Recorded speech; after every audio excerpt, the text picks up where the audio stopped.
Yo, what's up, guys? So this is going to be kind of a slapshot video. I'm just kind of putting some stuff together so that I don't have to keep typing the same story I tell all my friends. So, uh, if you find this video and you like it, great. I'm sorry if it's kind of a mess. It's really not meant to be like the whole like mainstream kind of thing. But this is just a brief summary of all the stuff that's been going on with Destiny 2 in the last couple of weeks. As Cliff notes, it's the TLDR. So I'm not going to spend too much time kind of just like leading into it. We're just going to dive into it. So with Destiny 2, obviously there's end of life that was basically announced. It's not necessarily end of the game. They're not turning off the servers or anything, but they are not releasing any more future content. Basically, the game is going into like a permanent maintenance mode with no future releases or stories or anything coming out with it. Uh, the reason it kind of blew up with this is for a few things. One, the way that everybody kind of found out about it was a complete insult to both the employees at Bungie and to the fans and to everybody that was supporting the game. I'll get into that in a second.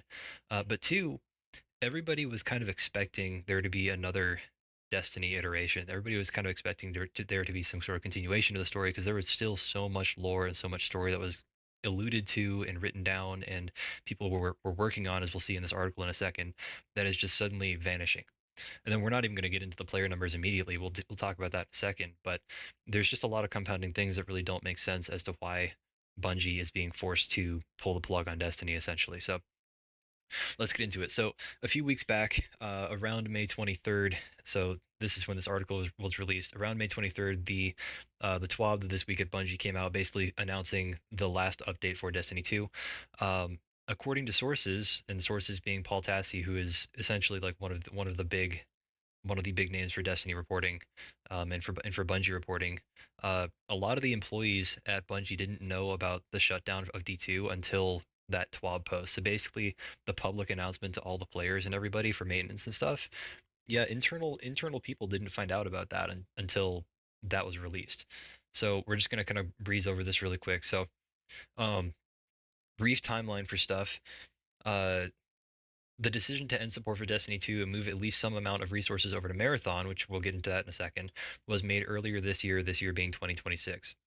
Work continued on future Destiny 2 content, including future expansions like Shattered Cycle, which is a future update that they were already working on, and did not stop immediately when the decision was made, which is just asinine to me. Like if you know you're going to pull the plug, stop wasting money on resources that are going to go into something like that and go full force into that update that you want to do.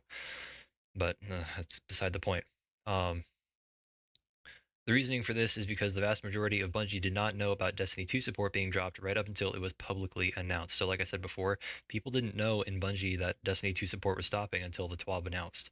Nobody knew. It's crazy. People that were working on this game for years. This game has been around. The franchise has been around for 12 years. Destiny 2 has been around for 8, if I remember right, because D1 was about 4 years.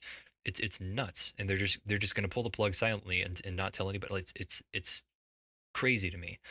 Um, there were certain teams within Bungie that did know what was coming. Some who were working on final Destiny content for the June update, which has already come to pass as of this Tuesday, a few days ago. Some who had already been moved to Marathon. These people begged leadership to tell more people, and keeping so many people in the dark divided the studio. As I would assume it would. Destiny is a massive franchise with so many passionate people that are building it and playing it. That kind of a secret is insane to just say like, oh yeah, just hold on to this, don't tell anybody, hush hush. Like it's crazy to me. Um, these in the know teams felt extremely isolated. Like I mean, I would too. Um, the exact scope and timing of layoffs remains mostly unknown. There has been an announcement for layoffs, but we haven't seen any actual announcements for people being laid off yet. So I don't know when that's going to happen. Especially so as of the writing of this article, the layoffs have basically been announced at Bungie. They're like, hey, yeah, we're getting ready to like not do it, but we haven't really seen any of that happen as of the 11th. So hopefully, fingers crossed, some things have changed. We'll see. I don't know. We'll get into that in a little bit. There are no other projects greenlit at Bungie right now. Other stuff has basically come out to say that Bungie is trying to pitch stuff to Sony and pitch stuff and say like, hey, we want to have other games. We want to have other IPs in the universe. Uh, and there's been nothing greenlit by Sony. It doesn't make sense. It doesn't make sense why that would be the case, considering the amount of support that we've seen over this last like 2 weeks, which is nuts. And we'll get into that later on too. But again, top down version. Um, Destiny 3 is not in production or greenlit. Sony's been wary of committing too much to such an expensive undertaking in a market that is in flux and more challenging than ever. This being Sony, the people that greenlit Concord, which we saw how that disaster came and went, they don't want to greenlight Destiny, which has had literally a million players online as of this last week during the server slam and everything. And we'll go ahead and just touch on that. Final notes: Sony is supporting Marathon with more resources and what will now be at least some number of ex-Destiny workers in addition to the ones that have already moved over. This is a pretty decent way to segue. I'm going to link this article below if you guys want to read the full one, but this is kind of like what's going to kick us off. So Sony is essentially pulling resources from Destiny. Devs have been pulled from Destiny a while ago. We saw that a long time ago. I saw that as a player, where basically QA and stuff kind of fell off. A lot of production stuff kind of fell off because a lot of the devs were being sniped off of Destiny and put into Marathon, which, granted, Marathon is an amazing game, but it's really not. It's not the flagship game that Sony wants it to be, and I really don't know what Bungie wants it to be. I know Bungie put their heart and soul into that game, but I don't really know like what they want it to be at this point either. It's an extraction shooter. You're targeting a very niche audience that already has a lot of competition in it. Destiny to me is a game that has no competition really. Warframe, it comes up a lot, but Warframe really doesn't have the same feel, the same gunplay and stuff. So as amazing as the game as it is, it doesn't take up the same slot that Destiny does. There's really no other title for that. If you want to go play an extraction shooter, you got what, Marathon, Arc Raiders, Hunt Showdown. Uh, what's the other one? Tarkov. Tarkov is a big one. Like there's just about anything you can go through and play. It doesn't make sense that that would be the flagship game for a studio this big. Is just nuts to me. So um, after the release of all this news, the fan base was obviously pretty pissed because um, we were all under the impression that there was going to be, future work done and released with Destiny. We were all being told like, oh yeah, Marathon's going to launch and Destiny's going to be back to normal again. And once all the devs and stuff are done creating Marathon, and everything's going to be great. Everything's going to be running parallel. And then, oh yeah, by the way, guys, no more Destiny content. Go play Marathon instead. Everybody exploded.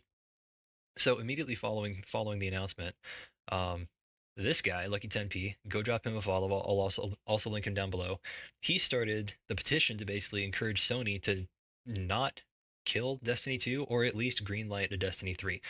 The entire goal behind this is to show, hey, there are still fans, there are still players, there are still a lot of people that are interested in this franchise, a lot more than the people that are even currently playing Marathon, which is the best way I'm going to describe this is like the internal competition to Destiny. Marathon exists, and that is kind of the thing that Sony has been kind of like trying to nudge people into going to play instead of Destiny by saying like, yeah, this has live support still. This is made with the same people. Go play this instead. We're just turning this off. This being Destiny 2. So this petition started a while back. I don't know if May 22nd is when it started, but this is when it was pinned. The petition is already up to 380,000 people. And something that was mentioned, and I forget who mentioned it, but something that was mentioned is basically you're not going to get 100% of people signing a petition. It takes a certain kind of person to want to put their name down, put their address down, and say like, yes, this is me. I want this thing. I'm going to put my name onto this. So this is just a fraction of the people that would actually be wanting a Destiny 3, or the people that would actually be wanting Sony to at least greenlight some sort of project, or at least keep Destiny 2 going. It's crazy to me that with this much support, we still haven't heard anything from Sony about any sort of either project or anything like that. Hopefully it's coming in the future, but the intention behind this is to basically say, guys, you're making a huge mistake. Please don't do this. The signatures are still coming in. We're at 380,000 after, I think it was like 2 or 3 weeks. Um, one, two. Yeah, it's been 3 weeks and there's 380,000 people. It's crazy. So yeah, that's kind of the history for the petition. If you haven't signed it, please go sign it. I'll link it down below again. But that's kind of where the petition comes from. So to anybody out there that's been kind of like wondering what that is, or anybody I've told about that, that's the history for it. Please go sign it. It's important. So leading up to the 9th of June, so June 9th is when the last big update was supposed to release. There was a lot of hype on Twitter. Um, the official Destiny 2 team was basically like spam posting like, here's all of our dev articles, here's everything that we're changing, here's everything that we're doing. People were going nuts, like all the players were going crazy. I was going crazy because like they were bringing back Black Armory weapons and a lot of crazy stuff that people have been wanting for years. They brought the director back in because they added like the portal, which is just like a menu system in Destiny, which just completely took people out of the immersion of the game. It broke a lot of stuff. um, there's a lot of features that they were putting in. Basically, the free update revamped the game and brought thousands of people back into playing the game because it was what the players wanted. It was nuts. But I'll touch on the bad side of stuff in a second. For you know what, I'll just touch on it now. So the update that came out is basically a love letter from the devs to all the players. It satisfied every single critique that all the players were having for the game in the last 3 years, and basically fixed everything and gave everybody what they wanted. And then the plug got pulled. That shows a lot of players and a lot of people that were interested in the game that the devs were listening the entire time, but there was something that was preventing them from actually putting stuff into the game. And a lot of people are speculating that that was leadership, be it from Bungie or from Sony or whoever, that was just almost actively trying to hinder development of the game. And it's nuts. And then they turn around and wonder why people were falling off and leaving. Well, gee, I don't know. Maybe if you make an inferior product, people aren't going to want to stick around. If people feel like they're not listened to, maybe they're going to go find something else. So that's just crazy to me. But anyways, June 9th was going to be the last update. It was the last update. Fingers crossed it's not, but it probably is. Leading up to that point, there was the Server Slam event that was basically organized to show support for Destiny. During June 9th, um, the servers crashed, which was the intention. Basically, people wanted to go get on and say like, "Hey guys, guess what? We want to show how many people actually want to play this game. So we're gonna go all log on. Everybody grab their friend and their mother and go log on and play Destiny on that day." Paul Tassi, the dude that wrote that Forbes article earlier, was like, "Hey, we're gonna post Steam charts and stuff." Steam charts crashed. Steam charts crashed when we hit 101,000 people because we had that many people logging on and checking Steam charts and trying to get into it, to the point that it crashed the Steam charts API, it crashed all the Destiny servers, it crashed the Destiny APIs, everything went down to the point that the Destiny team had to go on and repair it and get everything back up. So yeah, as of crashing, uh, it was 101,254 people. Other sources, Cbro, I don't know who this person is, but they're basically getting reports and stuff from concurrent player bases. Where basically saying there's over 1 million players that were online. Other people, Charlemagne. Uh, if you don't know who or what Charlemagne is a Destiny bot. It's been around forever. It's crazy. Um, but basically 3 hours, blah blah blah. Uh, Charlemagne posted an actual number for it where it was like 500,000 at the time of people that were all playing. Concurrent Guardians, 360,000. Platform split, PC, PlayStation, Xbox. Yeah, there we go. Um, this is what Charlemagne does. It basically shows how many people are doing what.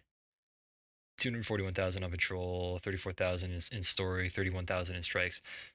Basically, there was a lot of people that were playing. Um, I wish I had thought about bringing up the side by side. You know what? We're gonna do that real quick. We're gonna bring up the side by side of Marathon. Marathon Steam charts. So basically take Marathon's numbers and multiply it by 4, because that's about what people have been doing for consoles and stuff. 14,000 on Steam, whereas Destiny had, what was it again? Oh yeah, 101,000. So basically, what people are trying to say to Sony and to Bungie already knows, but to Sony is, you guys are retarded for trying to kill this game. You guys are sitting on a gold mine. There are so many people that want more of this game and will pay for expansions and products for it and everything else, that this doesn't make any sense. From a business standpoint of closing Destiny down to a universe that has infinite potential, to just a simple numbers game of like having something that you can tap into. It, killing the game doesn't make any sense. So uh, that's basically the history for recent events. Currently, um, we're sitting in a pretty good update. I'd say pretty good update. It's been one of the better updates that they've released ever. I've been playing it. It's been fantastic. The guns are amazing. The farming is great. All the mechanics are wonderful. Like everything, I have no complaints about the update at all. Sparrow Racing is back, and I never played Sparrow Racing in D1, so I'm hyped for that too. It's nuts, dude, how much is actually in it. So, uh, currently, present day, after everything that has happened, um, you still have a lot of the Destiny creators rallying. You still have a lot of people that are basically going to swarm all the all the social media pages for Sony and for PlayStation and stuff, and basically just spamming, "We want Destiny 3. We want Destiny 3." I mean, check this out. If we click on this tag, "We want Destiny 3." This is there's me. We want we want Destiny 3 is basically plastered under like every single PlayStation post. There's PlayStation. Can I see all the posts? There's one, there's two, there's three. Oh, hey, look. Hey, look, there we are. Basically, this is under every single every single it goes on. That's under every single post that that PlayStation and Sony makes. That's been kind of like the movement for stuff. It's been really great to see. Basically, Sony and Bungie have triggered like an IRL world event where all the people that have been trained on day one raids just decided that we're going to do an actual day one raid IRL, which has been pretty funny. It's been pretty cool seeing like the whole community come together for that. But yeah, if you're one of my friends and I've been telling you guys to play Destiny, this is why. Because we just need to keep the numbers up. And honestly, Destiny is an amazing game. It's one that I've put 60 days of my life into now. I don't know how many hours that is, but a lot of time. Um, Ideally, if we can keep the numbers up, if we can keep the pressure on and just show people like, hey, you don't want to kill this, hopefully someday we'll get a Destiny 3 or at least some sort of announcement saying like, hey, yeah, we were wrong. We're gonna do something different and go from there.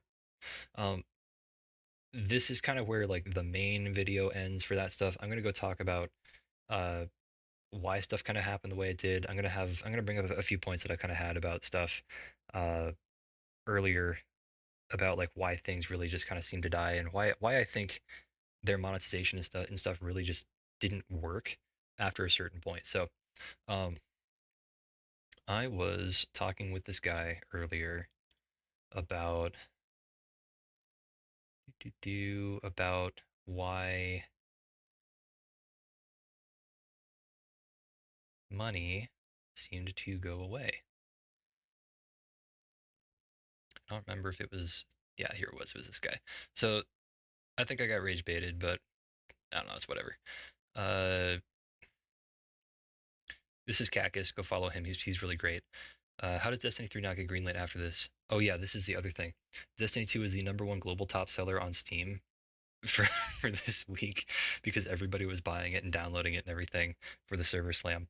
Um, how does Destiny 3 not get greenlit after this? I said, but because the suit sucked, a slight downtick, so clearly it's not worth it.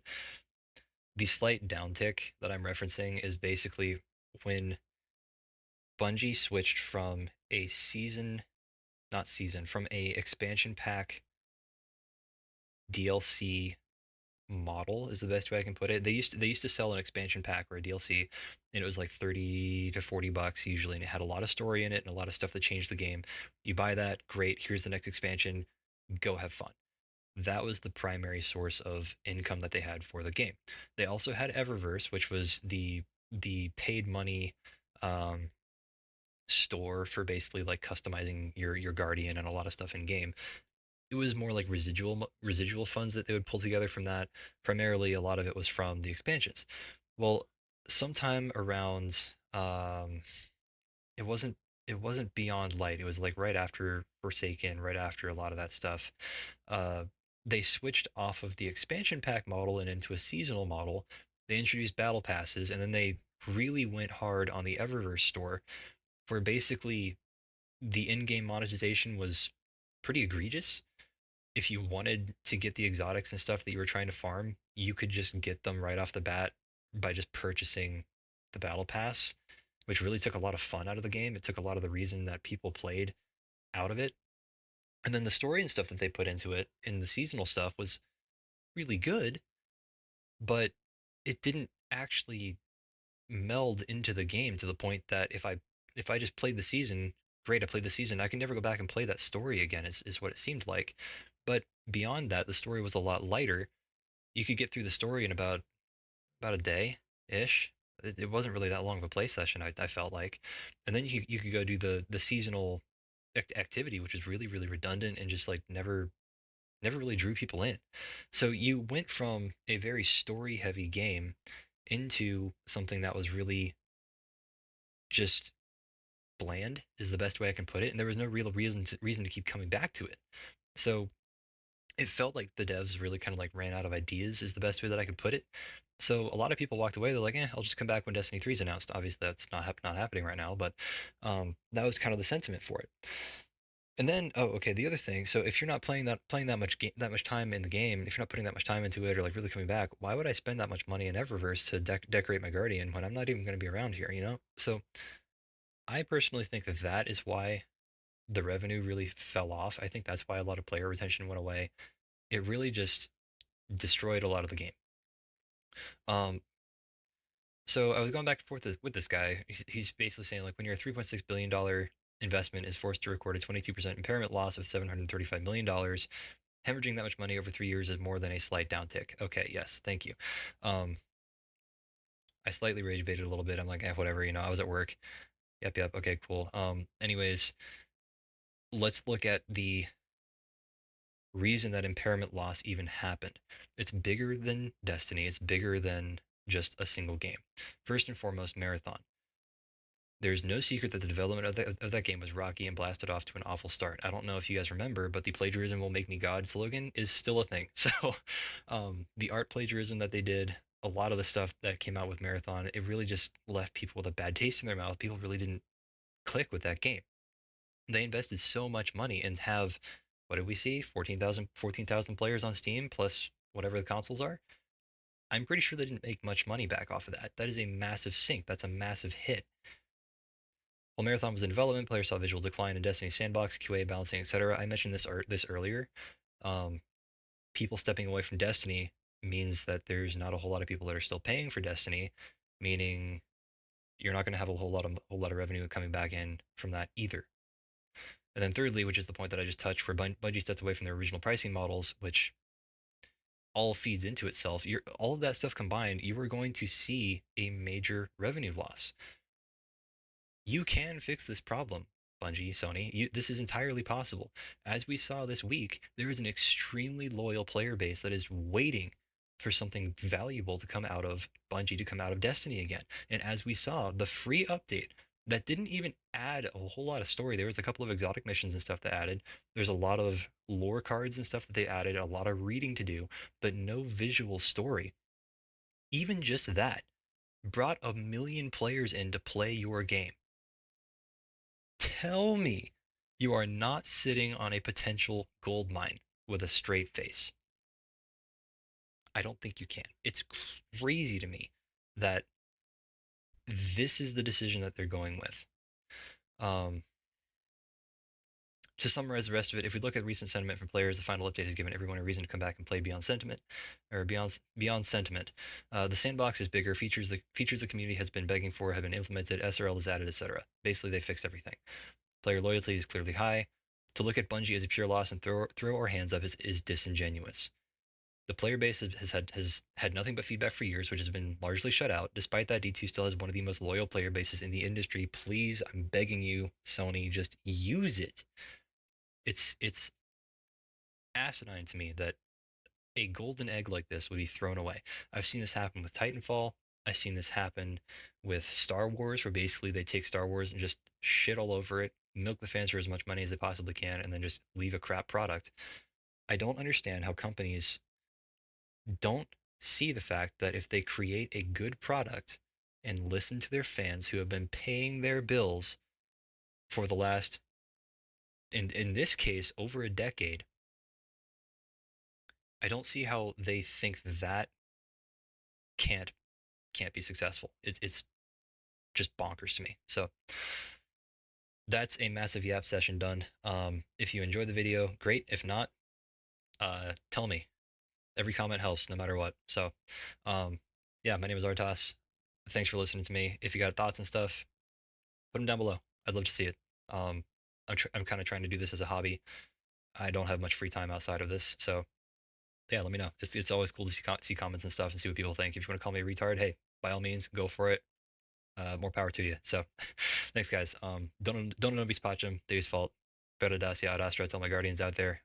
Go do some push-ups. Have a good night, guys. I'm gonna go to bed. Cheers.